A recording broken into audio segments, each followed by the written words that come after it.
E aí, pessoal, tudo bom? Vamos estar então iniciando a nossa aula da EBD dessa semana.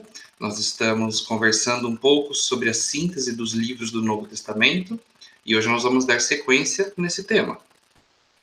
Nas duas aulas anteriores, nós já conversamos um pouco sobre as cartas paulinas, ou seja, as cartas ou epístolas que foram escritas pelo apóstolo Paulo. E hoje nós vamos estar conversando sobre as epístolas gerais. E esse é o penúltimo tema dessa síntese do Novo Testamento. Então vamos iniciar a aula de hoje. Epístolas gerais.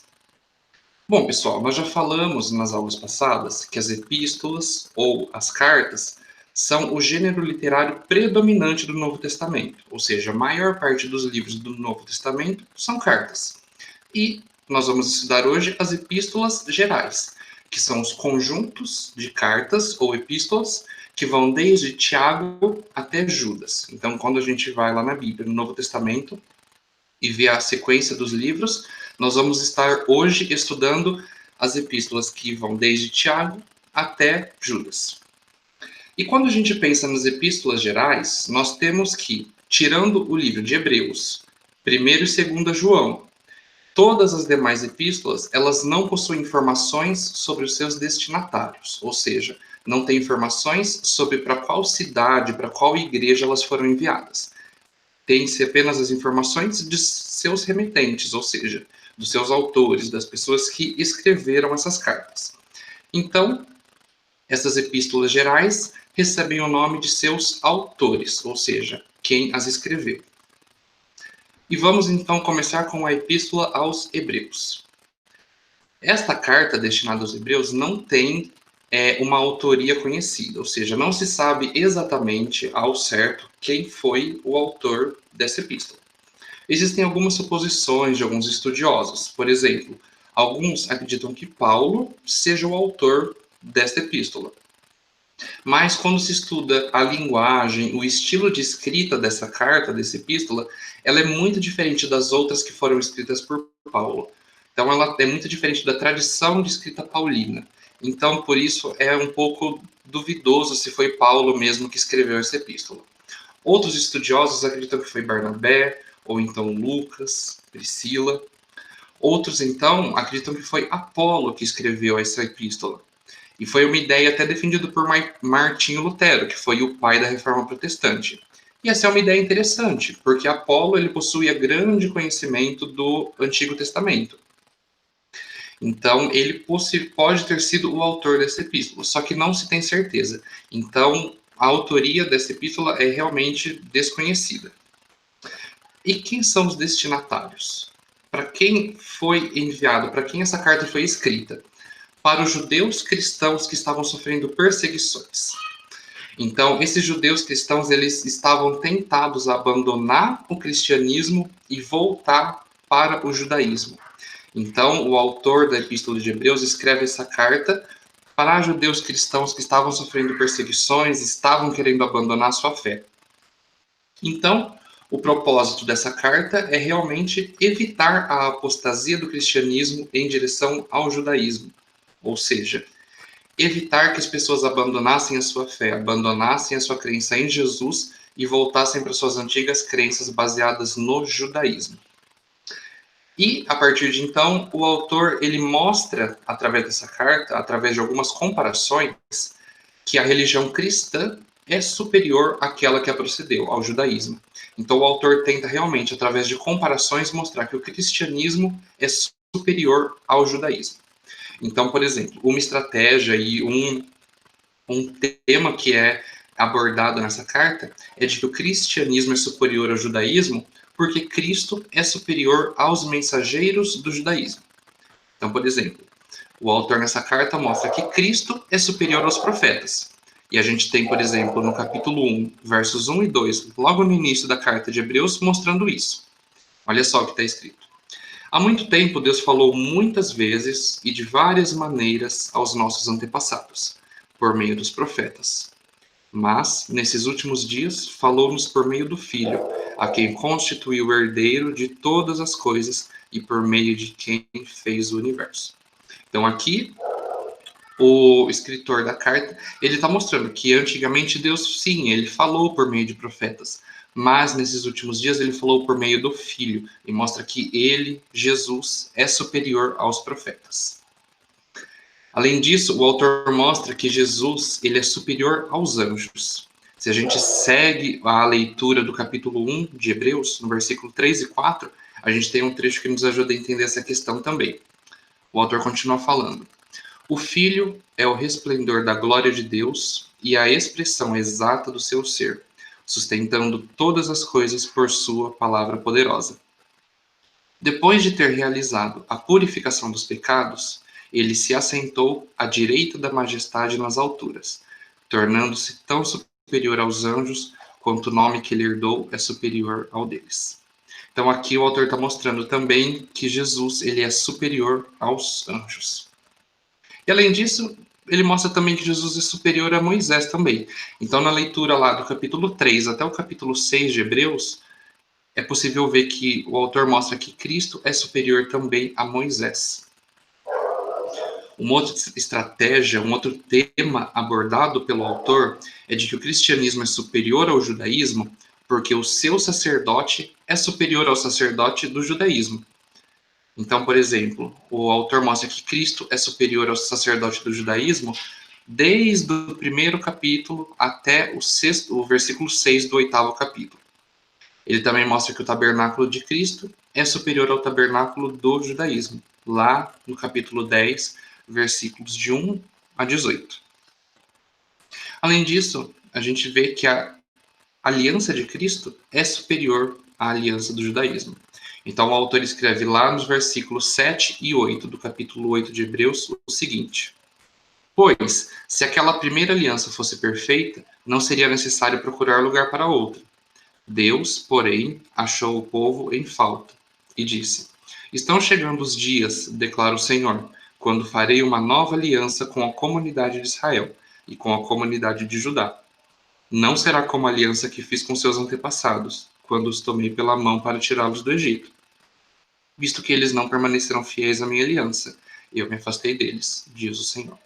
Então aqui a gente vê que o autor está mostrando que a aliança de Cristo é superior à aliança feita antigamente lá na questão do judaísmo. Uma outra estratégia, uma outra abordagem feita pelo autor também é de que o cristianismo é superior ao judaísmo porque as suas bênçãos são superiores. Então, lá no capítulo 10, verso 19 a 39, ele mostra sobre a liberdade para aproximar-se de Deus e sobre a base superior da fé no versículo 12 a 29 do capítulo 11, mostrando realmente que as bênçãos de Cristo são superiores às bênçãos do judaísmo. E no final ele termina o livro, lá no capítulo 13, trazendo algumas conclusões práticas. E realmente, o intuito de toda a carta, todo o escrito da epístola aos Hebreus é mostrar que Cristo, a religião cristã, é superior ao judaísmo e evitar que os novos convertidos ou os cristãos que sofriam perseguições, eles se apostatassem do cristianismo, abandonassem a sua fé em Cristo. Esse foi o principal intuito da epístola aos Hebreus. Passando adiante, então, nós vamos para a epístola de Tiago. Tiago é o autor dessa carta, dessa epístola, e ele era meio-irmão de Jesus. E durante a vida de Jesus aqui na Terra, Tiago não cria que ele era o Messias, mas após a ressurreição de Cristo, Tiago passou a crer, ele abraçou o cristianismo e ele tornou-se um líder da igreja em Jerusalém. E lá em meados de 49 depois de Cristo, no início da igreja, Tiago ele escreve esta carta. E o propósito dela é simples, é exortar os seus leitores para que eles vivessem uma vida cristã prática. E como que ele faz isso? A epístola ela pode ser dividida em 3 partes principais. Na primeira parte, no início da carta, lá do primeiro versículo do primeiro capítulo até o versículo 16 do segundo capítulo, Tiago ele traz uma advertência contra a hipocrisia na vida cristã. E a gente tem um exemplo aqui no versículo 22 do primeiro capítulo de Tiago. Sejam praticantes da palavra e não apenas ouvintes, enganando vocês mesmos. Uma clara advertência contra a hipocrisia. Então, mais adiante na sua carta, lá no capítulo 3, os primeiros 18 versículos, Tiago ele vai trazer uma advertência para as pessoas que querem ser mestres. Ele fala, por exemplo, meus irmãos, não sejam muito de vocês mestres, pois vocês sabem que nós, os que ensinamos, seremos julgados com maior rigor. Tiago 3, versículo 1. E além disso, na terceira parte da epístola, Tiago ele vai estimular o crente à santidade e à justiça. Então, lá do primeiro versículo do capítulo 4 até o versículo 20 do capítulo 5 de Tiago, o autor realmente vai estimular ao crente a santidade e a prática da justiça. Saindo então da epístola de Tiago, nós vamos para a epístola de Pedro. Nós temos duas cartas ou duas epístolas de Pedro. O autor é Pedro e ele escreveu essas cartas em Roma. E aí o interessante é que ele refere nessa carta como se ele estivesse escrevendo em Babilônia. Mas ele está referindo-se a Roma como Babilônia, devido ao estado espiritual que Roma se encontrava. Então ele estava fazendo realmente uma referência à cidade de Roma como se ela fosse Babilônia. A primeira carta de Pedro é escrita em 63 depois de Cristo, e a segunda carta é escrita em 66 depois de Cristo. E vamos pensar um pouquinho, então, como que estava a situação dos cristãos naquela época, no momento em que Pedro escreveu a sua primeira carta. Então, os cristãos eles vinham sofrendo maus tratos pelos seus vizinhos. Por quê? Porque eles se recusavam a continuar com as mesmas práticas pagãs após a sua conversão. Ou seja, os cristãos que tinham acabado de se converter, eles abandonaram a sua vida pecaminosa, abandonaram as práticas pecaminosas, as práticas pagãs que eles praticavam. Mas com isso, seus vizinhos, as pessoas que estavam ao redor deles, começaram a perseguir e maltratar eles. Então, Pedro, nesse intuito, escreve a sua primeira carta. E o intuito dessa carta, o propósito da primeira carta de Pedro, é, inicialmente, trazer consolo aos leitores em meio ao seu sofrimento, em meio à situação que eles estavam passando. Além disso, Pedro ele traz uma exortação para a fidelidade e ao dever. A gente tem um exemplo aqui no versículo 7 do primeiro capítulo de 1 Pedro. Assim acontece para que fique comprovado que a fé que vocês têm, muito mais valiosa do que o ouro que perece, mesmo que refinado pelo fogo, é genuína e resultará em louvor, glória e honra quando Jesus Cristo for revelado. Então, realmente, mostrando a importância da fé que esses cristãos tinham.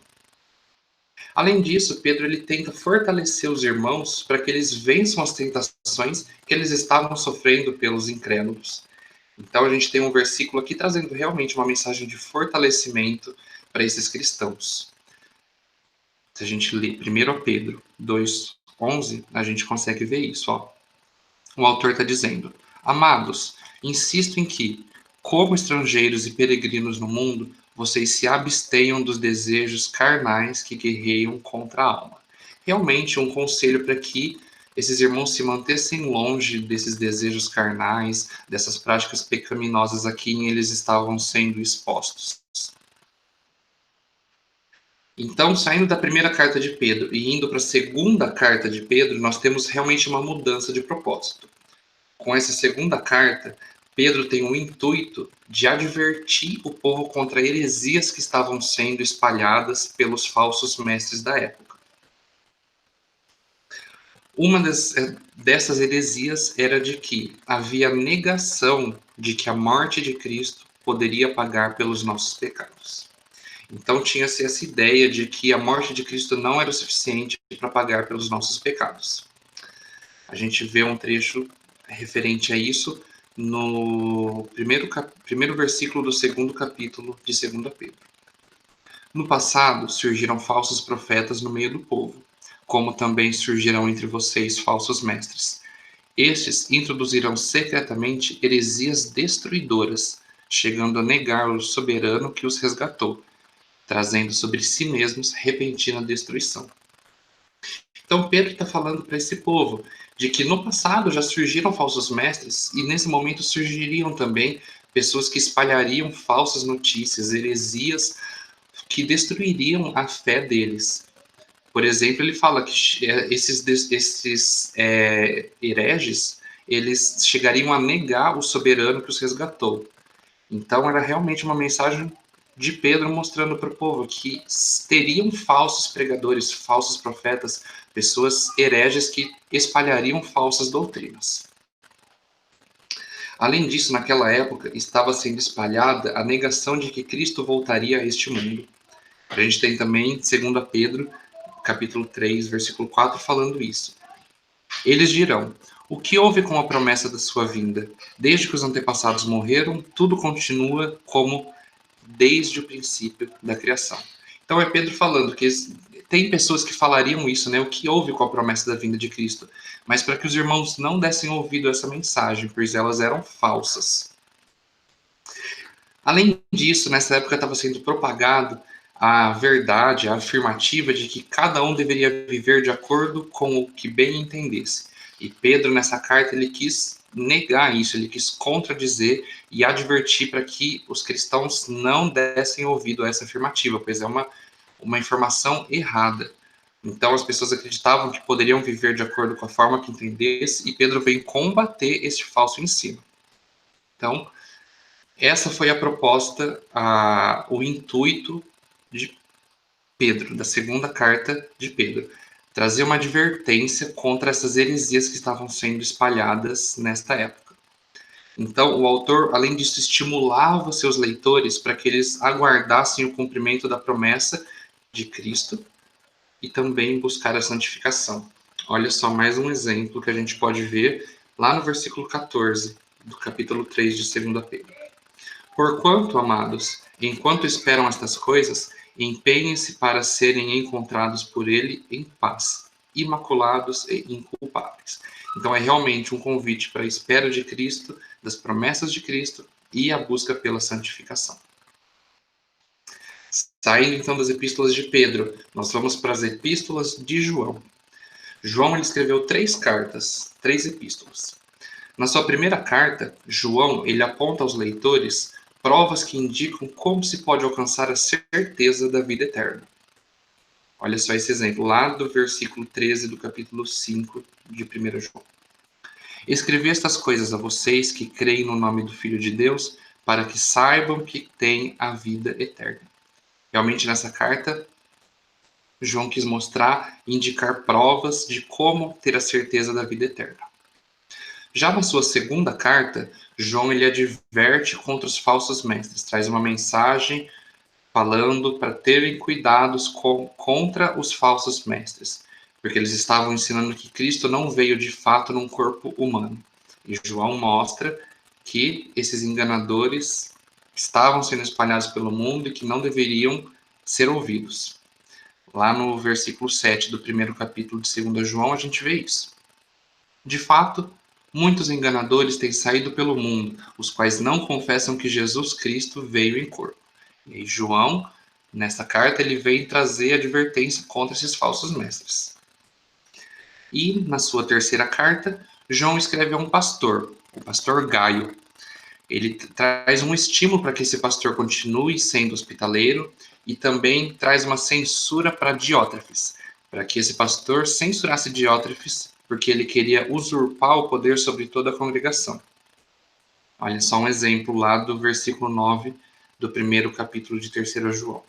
Escrevi à igreja, mas Diótrefes, que gosta muito de ser o mais importante entre eles, não nos recebe. E por fim, a última epístola geral é a epístola de Judas. Judas também era meio-irmão de Jesus, assim como Tiago. E Judas ele escreve sobre a promessa do juízo que Deus trará àqueles que divulgam falsos ensinos. Olha só o que ele escreveu lá no versículo 4 do primeiro capítulo dessa carta. Pois certos homens, cuja condenação já estava há muito tempo, infiltraram-se dissimuladamente no meio de vocês. Estes são ímpios, transformam a graça de nosso Deus em libertinagem e negam Jesus Cristo, nosso único soberano e Senhor. Então aqui a gente vê realmente Judas falando sobre o juízo de Deus, que que existiam falsos ensinamentos, pessoas que divulgavam falsos ensinos, e nesta carta ele mostra que essas pessoas receberiam o juízo de Deus. Bom, pessoal, então nós passamos por todas as cartas das epístolas gerais, algumas são bem pequenas, então realmente é um assunto um pouco mais rápido, mas a gente vê que todas elas trazem como ideia principal a luta pela fé cristã. Então, por exemplo, a carta de Hebreus vai mostrar a superioridade desta fé. Tiago mostra a praticidade dessa fé. Em 1 Pedro, a gente vai ver os sofrimentos por essa fé. 2 Pedro, 2 João e Judas são cartas que mostram a necessidade de manter essa fé ausente de distorções, ausente de mudanças, de falsos ensinos. 1 João mostra que mostra o teste para avaliarmos se estamos com a fé verdadeira. Então, em 1 João, ele traz ensinamentos que mostram como a gente pode avaliar se nós estamos e se nós temos uma fé verdadeira, uma fé genuína. E 3 João mostra que devemos nos opor àquelas pessoas que negam a fé por desobedecerem às autoridades. Então, essas são um conjunto de cartas que trazem como ideia principal a luta pela fé cristã. Bom, pessoal, então na aula de hoje nós abordamos as epístolas gerais.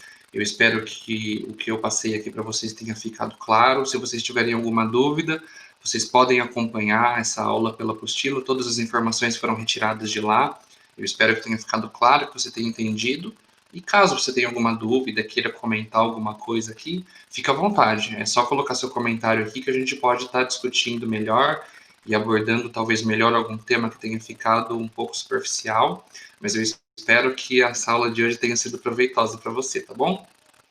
Na próxima aula nós vamos estar falando sobre o livro de Apocalipse, o último livro do Novo Testamento e, consequentemente, a última aula que nós teremos sobre o panorama do Novo Testamento. Então, para nós fecharmos todo esse tema do panorama, da síntese do Novo Testamento, nós vamos na próxima aula falar sobre o livro de Apocalipse, certo? Então, mais uma vez, muito obrigado pela atenção. Eu peço que Deus te abençoe. Espero que você tenha uma ótima semana.